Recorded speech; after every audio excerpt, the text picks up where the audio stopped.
Good morning, everybody, and welcome to the latest edition of CNF Talks. Today, I'm delighted to have with me Sebastian Leape, who's the Chief Executive of NatCap. Sebastian's going to be speaking at our Natural Capital Summit in London on the 28th of November. Sebastian, welcome. Oh, it's wonderful to be here, Maurice. Great to have you with us.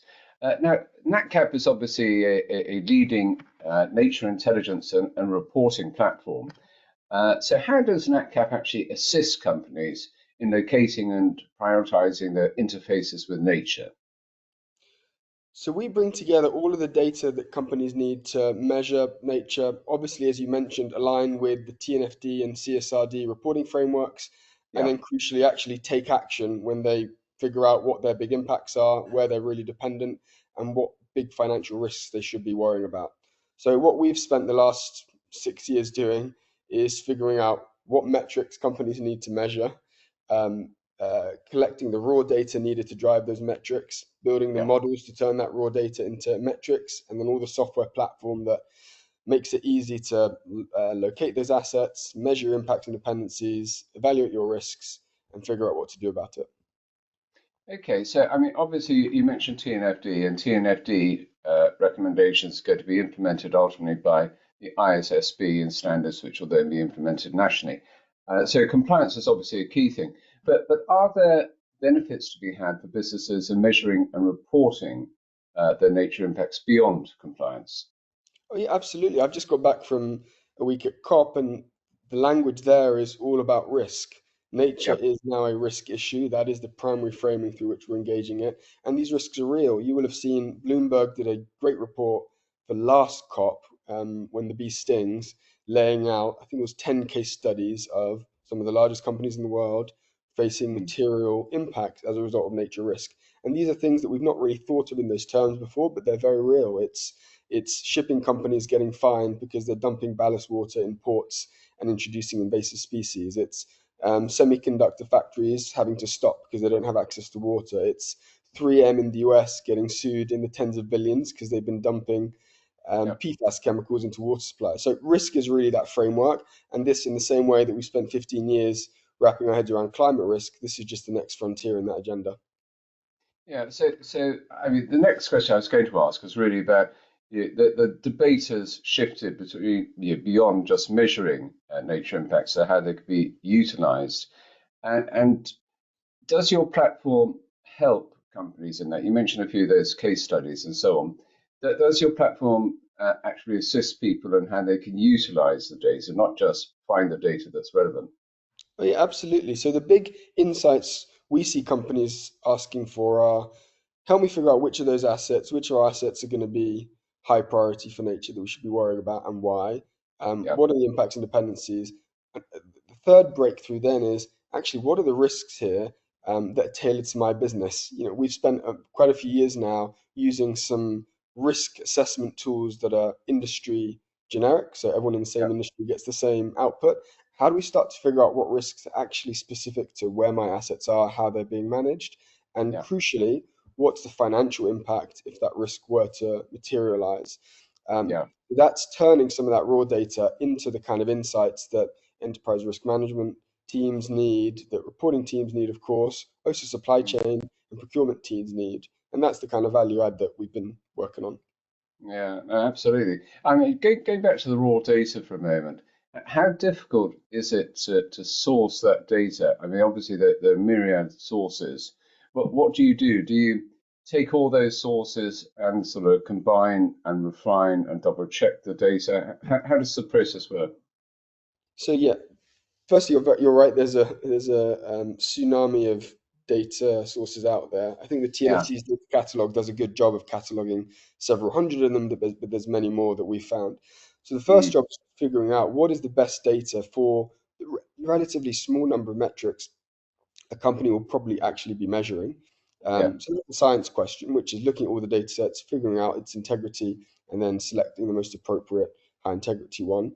Then Yeah. there is a commercial question, which is how do you negotiate access? A lot of Mm, this data is finding itself in the spotlight for the first time, and isn't set up for commercial use often, or if it is, there is a fee to be negotiated. So the second is a commercial question, which is how do you get access, and the third is a technological question of how do we integrate these very big data sets in a way that is makes sense from a technical perspective. The data sets are so large, generally they're global.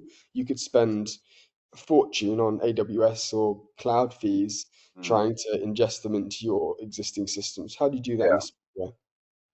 Yeah, so that's quite a challenge, isn't it? I mean, what about the challenges for companies themselves? I mean, they get the information from you. How difficult is it for them to utilize that internally themselves?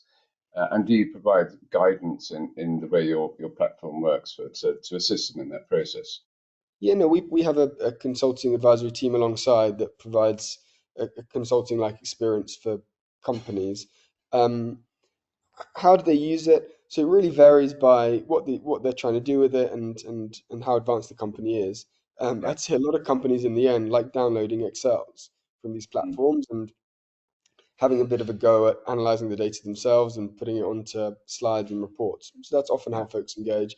But if you but also there's a platform and for a select number of clients there's an API.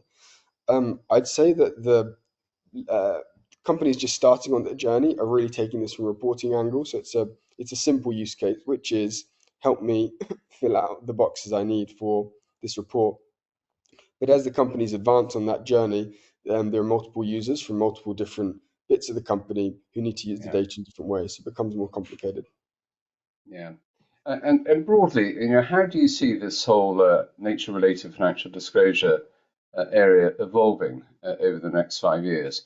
Is it? It seems to me that it's evolved much faster than climate disclosures, which have taken an eon to really come to fruition, whereas nature-based reporting seems to have accelerated at a much faster rate. How do you think it's all going to play out over the next 5 years? So you're right. We're at 502 voluntary early adopters of the TNFD. I think TCFD 1 year in was at about 275. So it's picking up much quicker than TCFD was. Yeah, And that's because we're riding the coattails of all the work that's already been done on climate. So it's a much easier extension than it was 10 years ago to start this whole process from scratch. In terms of where mm, we go from here, well, one big thing is CSRD. And so the increasing sophistication of those reports, I think, yeah, is a trend that we'll see. In year one, they've been often quite qualitative, often quite high level, as we've seen with other similar disclosure frameworks, and that will evolve over time. So that's one thread, which is we already have the regulatory infrastructure, and it's just about implementing it better over time. yeah, A second thread will be companies that aren't touched by regulation who are doing it voluntarily, and I expect that TNFD number to continue to increase, mm, particularly if and when it's adopted by the ISSB, which you referred to, who are looking very carefully at adopting some kind of biodiversity standard. My understanding is that would be in yeah, 2026. yeah, So that would be a second kind of voluntary strand. And then I think a third would be other jurisdictions making it mandatory. And I think it's yeah, possible in the UK. That's been on the docket for a while. That would probably happen after ISSB is made mandatory. Possible in Singapore and Japan. And I think elsewhere it's going to be a much longer journey, and I wouldn't expect anything out of the US anytime soon. So I think what right. with the regulation we already have and the frameworks we have, we're already set up for a journey over the next 5 years that sees many more companies start to do this. Yeah, yeah, that's great. I mean, for our viewers, if you'd like to hear more about this and other issues, do come along to the conference, the Natural Capital Summit, being held in London on the 28th of November. Further information available, as always, on our website, www.cityandfinancial.com. Sebastian, thank you so much for sharing those thoughts. Looking forward to seeing you on the 28th. Absolutely, me too. Thank you, Morris.